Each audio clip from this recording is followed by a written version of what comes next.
Hello friends, स्वागत है आपका हमारे चैनल दर्पण टेक में। आज की वीडियो में हम बात करेंगे रीट पात्रता परीक्षा, अध्यापक पात्रता परीक्षा 2024 जो 27 फरवरी को होने वाली है और 28 फरवरी को होने वाली है। यदि आपकी ड्यूटी शिक्षक के रूप में इस परीक्षा में लगी है तो बहुत सी ऐसी महत्वपूर्ण बातें हैं जिनका हमें ध्यान रखना है, क्योंकि रीट की परीक्षा को बहुत ही संवेदनशील तरीके से इस बार करवाया जा रहा है। बहुत सारे बदलाव किए गए हैं एग्ज़ाम सेंटरों में, पेपर बांटने में। तो क्या क्या वो महत्वपूर्ण जानकारियाँ हैं वो आपको मैं इस वीडियो में देने वाला हूँ, बिंदु दर बिंदु में आपको बताने वाला हूँ। इससे पहले अगर आप हमारे चैनल पर नए हैं तो चैनल को सब्सक्राइब ज़रूर करें, बेल आइकन प्रेस करें। इस प्रकार की वीडियोस मैं आपके लिए लाता रहता हूँ। यदि इन बिंदुओं को आप ध्यान रखेंगे तो आपको शिक्षक ड्यूटी में कोई भी परेशानी आने वाली नहीं है। तो आइए वीडियो को शुरू करते हैं। जैसा कि आप सबको पता है, रीट परीक्षा में इस बार बायोमेट्रिक, फेस रिकग्निशन, इस प्रकार के नए यंत्रों का उपयोग किया जाएगा। तो ये सब चीज़ें मेन गेट पर ही कर ली जाएंगी। अब एक शिक्षक के रूप में आपको क्या क्या कार्य करने हैं हम विस्तार से बात करते हैं एक एक बिंदु पर। तो सबसे पहले शिक्षक को परीक्षा प्रारंभ होने से 1.5 घंटे पूर्व केंद्राधीक्षक को अपनी उपस्थिति देनी होगी। 1.5 घंटे पहले आपको आपके परीक्षा केंद्र पर पहुंच जाना है। प्रथम घंटी लंबी घंटी बजने पर प्रथम एवं तृतीय पारी में प्रातः 9 बजे तथा द्वितीय पारी में 2 बजे परीक्षार्थियों को परीक्षा कक्ष में प्रवेश की अनुमति प्रवेश पत्र एवं फोटो पहचान पत्र देखकर दें। प्रवेश पत्र के बिना परीक्षार्थी को परीक्षा कक्ष में प्रवेश नहीं दिया जाए। आपको वैसे तो चेकिंग उसकी हो जाएगी, फिर भी आपको उसकी आईडी देख लेनी है, प्रवेश पत्र देख लेना है कि वाकई में इस बच्चे का हमारे ही रूम में रोल नंबर है। ये आपको सुनिश्चित कर लेना है। इसके बाद ये सुनिश्चित कर ले कि परीक्षार्थी उसके निर्धारित स्थान पर ही बैठा है। तत्पश्चात उपरोक्तानुसार घोषणाएं स्पष्टतः परीक्षार्थियों के समक्ष करें।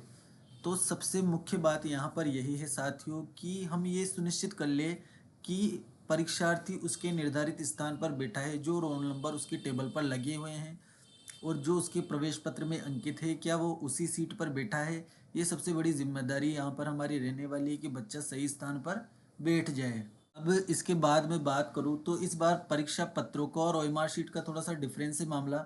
अब देख सकते हैं शिक्षक परीक्षा कक्ष में प्रश्न पत्र पुस्तिका का सील्ड पैकेट, जिसमें 12 प्रश्न पत्र एवं पुस्तिकाएं रखी हैं। एक सील्ड पैकेट आएगा जिसमें 12 प्रश्न पत्र पुस्तिकाएं रखी होंगी। पेपर जिन्हें हम बोल सकते हैं, एक पैकेट में 12 ही निकलेंगे। एवं ओएमआर शीट का पैकेट, ओएमआर शीट का अलग पैकेट आएगा जिसमें 24 ओएमआर शीट्स रखी हुई होंगी। एक कमरे में 24 स्टूडेंट्स रहने वाले हैं, तो 12-12 के दो पैकेट आपको पेपर के मिलने वाले हैं और ओएमआर शीट का 24 जिसमें रखी होंगी वो आपको मिलने वाला है। केंद्राधीक्षक से प्राप्त करेंगे एवं प्रपत्र संख्या 6B में इसका प्रमाणीकरण देंगे। जो आप प्राप्त करते हैं उसको प्रपत्र 6D में आप भर देंगे। प्रश्न पत्र पुस्तिका एवं ओएमआर शीट का पैकेट कक्ष में परीक्षार्थियों के सामने खोलेंगे। दोनों पैकेट आपको स्टूडेंट्स के सामने वहां पर खोलने हैं।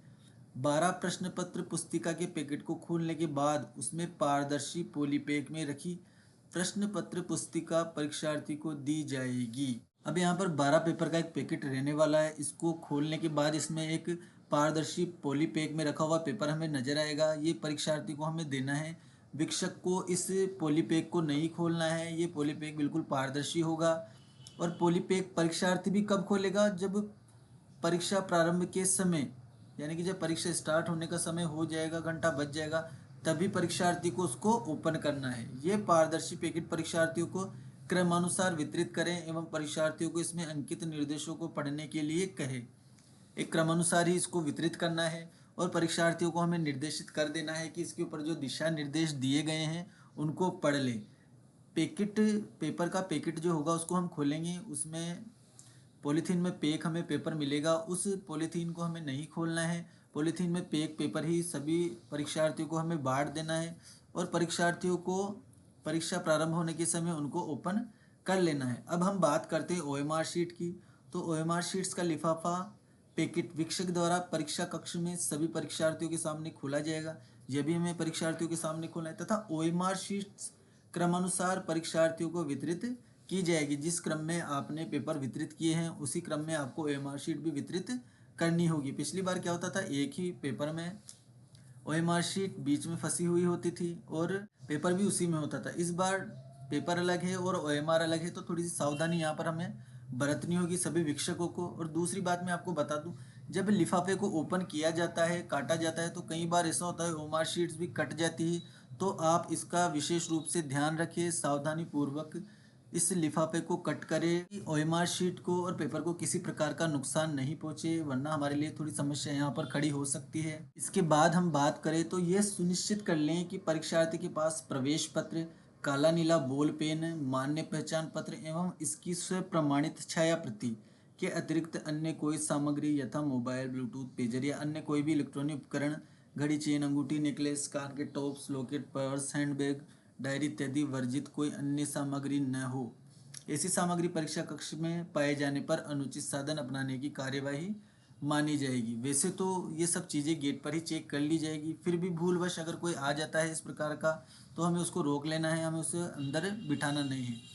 केवल काला और नीला बॉल पेन जो भी ट्रांसपेरेंट होगा, इसके अलावा प्रवेश पत्र और एक मान्य उसके जो आधार कार्ड या पहचान पत्र जो भी वो लाता है, उसकी स्व प्रमाणित प्रति हमें चेक करके उसको अंदर बिठाना है। विशेष बात है जिसका आपको यहाँ पर ध्यान रखना है, दूसरी घंटी 1 घंटे लगने पर प्रथम एवं तृतीय पारी में 9:50 बजे तथा द्वितीय पारी में 2:50 बजे प्रश्न पत्र पुस्तिका एवं ओएमआर शीट एक साथ क्रमानुसार वितरित करनी होगी।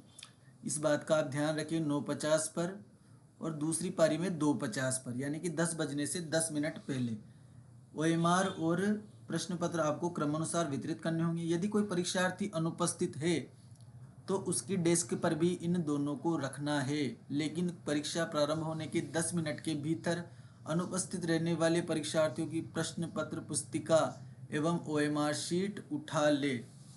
आपको क्रम से बांटते चले जाना है। यदि कोई एब्सेंट है तो भी उसकी टेबल पर आपको रख देना है। अभी थोड़े दिन पहले आरएस की परीक्षा हुई थी, उसमें इस तरह का सिस्टम नहीं था, जो एब्सेंट थे उसके पेपर टेबल पर रखना ही नहीं था। लेकिन अब यहाँ पर थोड़ा सा बदलाव किया गया है, आपको एब्सेंटीज की भी टेबल पर रखना होगा और 10 मिनट बाद आपको उनको वापस कलेक्ट कर लेना है। ओएमआर शीट पर शिक्षक अपने हाथ से रोल नंबर लिखकर चिन्हित करके एब्सेंट अंकित कर अपने हस्ताक्षर करें। इन्हें अनुपस्थित ओएमआर शीट में गिना जाएगा। इन्हें केंद्राधीक्षक को सौंप दे। उसके बाद जो एब्सेंटीज है उनके ओएमआर पर आपको उनके रोल नंबर लिख देने हैं और एब्सेंट अंकित कर देना है और अपने साइन कर देने हैं और अनुपस्थित उनको मान लिया जाएगा और इन्हें केंद्राधीक्षक को आपको सौंप देना है। यदि किसी परीक्षार्थी द्वारा ओएमआर शीट खाली छोड़ी जाती है तो शिक्षक ओएमआर शीट पर इस तथ्य का स्पष्ट अंकन करेंगे। यदि कोई परीक्षार्थी ओएमआर शीट को खाली छोड़ देता है, कुछ करता ही नहीं है, तो आपको उस पर साफ लिखना होगा कि परीक्षार्थी ने ओएमआर शीट को खाली छोड़ा है और आपके साइन आपको करने होंगे। वैसे ऐसी स्थिति आती नहीं है, फिर भी आ जाते हो तो इस प्रकार का कार्य आपको कर लेना है। प्रवेश पत्र एवं उपस्थिति पत्रक पर लगी फोटो का परीक्षार्थी के चेहरे से मिलान करने के पश्चात उपस्थिति पत्रक पर परीक्षार्थी के हस्ताक्षर करवा लेवे। उपस्थिति पत्रक के एक ही पृष्ठ पर एक से अधिक परीक्षार्थियों के समान नाम मुद्रित हो सकते हैं। ऐसी स्थिति में परीक्षार्थी के प्रवेश पत्र से माता पिता के नाम का मिलान कर ही सही उपस्थिति दर्ज कराए। अब फोटो और उसके नाम वगैरह का आपको मिलान करके माता पिता का नाम भी मिलान कर लेना है। उसके बाद आपको सिग्नेचर करवा लेने हैं। बच्चों के एक नाम के कहीं और भी स्टूडेंट्स हो सकते हैं, तो इस चीज़ को आप पहले देख लें। अनुपस्थित परीक्षार्थियों की उपस्थिति पत्रक पर बड़े अक्षरों में एब्सेंट अंकित करें तथा अपने हस्ताक्षर कर दे। जो एब्सेंट हैं उनके आगे आपको एब्सेंट लिख देना है। इसके बाद शिक्षक को यह सुनिश्चित कर लेना है कि परीक्षार्थी ने प्रश्न पत्र पुस्तिका की सीरीज का नाम तथा उसके सामने रिक्त स्थान के गोले को ओएमआर शीट से सही प्रकार से गहरा काला कर दिया है तथा ओएमआर की अन्य सभी प्रविष्टियां सही रूप से भर दी है।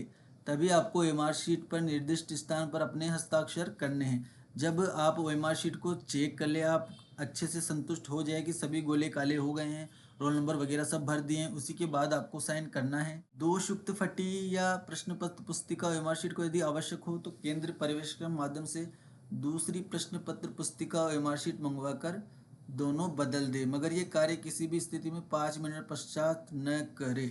यदि किसी बच्चे को कोई कटी फटी ओएमआर शीट प्राप्त होती है तो उसको तुरंत ही आप बदला दें, उसमें ज़्यादा समय व्यतीत ना करें। परीक्षार्थी के दौरान परीक्षार्थी द्वारा प्रश्न पत्र में दिए गए प्रश्नों के संबंध में कोई शिकायत की जाती है तो परीक्षार्थी को कहे कि ऐसी शिकायत परीक्षा समाप्ति पर लिखित में केंद्राधीक्षक द्वारा अग्रेषित करवाया कर रीट समन्वय के पास ईमेल या डाक से भिजवा दे। एक इम्पोर्टेंट मैं आपको बात बता दूं, आपको कंटिन्यू परीक्षा रूम में चलते रहना है। किसी भी बच्चे या छात्र छात्रा के पास आपको खड़े नहीं होना है। इस प्रकार इस बार कैमरे सभी रूम्स में लगे होंगे और उनकी डायरेक्ट मॉनिटरिंग माध्यमिक शिक्षा बोर्ड के द्वारा की जा रही है। बहुत सी बार हमें क्यूरियोसिटी हो जाती है कि हम थोड़ी देर किसी बच्चे के पास खड़े होकर पेपर को पढ़ने लग जाते हैं, तो इस बार आपको ऐसा नहीं करना है। आपको कंटिन्यू रनिंग में रहना है। कोई सी भी ऐसी गतिविधि नहीं होनी चाहिए जो हमारे लिए समस्या खड़ी कर दे। तो आप किसी भी बच्चे के पास खड़े होकर प्रश्न पत्र को देखने का समय ना करें बर्बाद। परीक्षा प्रारंभ होने के 1 घंटे पूर्व तक ही परीक्षार्थी को परीक्षा केंद्र में प्रविष्ट होने की अनुमति दी जाएगी। किसी भी परीक्षार्थी को परीक्षा शुरू होने के पश्चात किसी भी कारण से परीक्षा कक्ष से बाहर जाने की अनुमति नहीं होगी। अब परीक्षा समाप्ति के समय जो मुख्य बिंदु है वो भी मैं आपको बता देता हूँ। देखो, परीक्षा समाप्ति के 5 मिनट पूर्व परीक्षा कक्ष के दरवाजे बंद कर लिए जाएं, ताकि कोई भी परीक्षार्थी उत्तर पत्रक संभाले बिना अपना स्थान नहीं छोड़े। आपको गेट बंद कर लेने हैं 5 मिनट पहले। उसके बाद सभी OMR और पेपर आपको कलेक्ट कर लेने हैं। जब आप उनको गिन ले उसके बाद ही आपको दरवाजे खोलने हैं। परीक्षा समाप्त होने के बाद OMR शीट की मूल प्रति तथा अभ्यर्थी प्रति को अभ्यर्थी द्वारा शिक्षक की निगरानी में अलग अलग किया जाएगा। OMR शीट की मूल प्रति को शिक्षक अपने पास रखे और दूसरी अभ्यर्थी प्रति अभ्यर्थी को सौंप दे। तो ये कार्य भी आपको अपनी निगरानी में ही करवाना है। OMR शीट की शिक्षक कॉपी और अभ्यर्थी कॉपी दोनों को अलग अलग करवाना है। रीट परीक्षा 2024 में परीक्षार्थी को प्रश्न पत्र पुस्तिका की प्रयुक्त प्रति अपने साथ ले जाने की अनुमति नहीं दी जाए। परीक्षा समाप्ति उपरांत प्रयुक्त प्रश्न पत्र पुस्तिका प्रयुक्त OMR सावधानी पूर्वक कक्ष से संग्रह कर केंद्राधीक्षक को सुरक्षित रूप से संभलाए। इस बार पेपर लेकर जाने की भी अभ्यर्थियों को अनुमति नहीं होगी। तो सारे पेपर आपको कलेक्ट कर लेने हैं और केंद्राधीक्षक को सौंप देने हैं। परीक्षा समाप्ति पर परीक्षार्थियों को परीक्षा कक्ष से बाहर जाने की अनुमति देने से पूर्व शिक्षक ये सुनिश्चित कर ले कि किसी भी मूल OMR शीट एवं प्रश्न पत्र पुस्तिकाएं प्राप्त हो गई है। यदि कोई परीक्षार्थी OMR शीट प्रश्न पत्र पुस्तिका गुम कर दे या लेकर चला जाए तो तुरंत FIR दर्ज कराए। आपको गेट खोलने से पहले ये सुनिश्चित कर लेना है, काउंटिंग कर लेनी है कि सभी बच्चों की ओरिजिनल OMR शीट, ना कि xerox copy, carbon copy OMR की नीचे लगी होगी, वो स्टूडेंट लेके जाएंगे।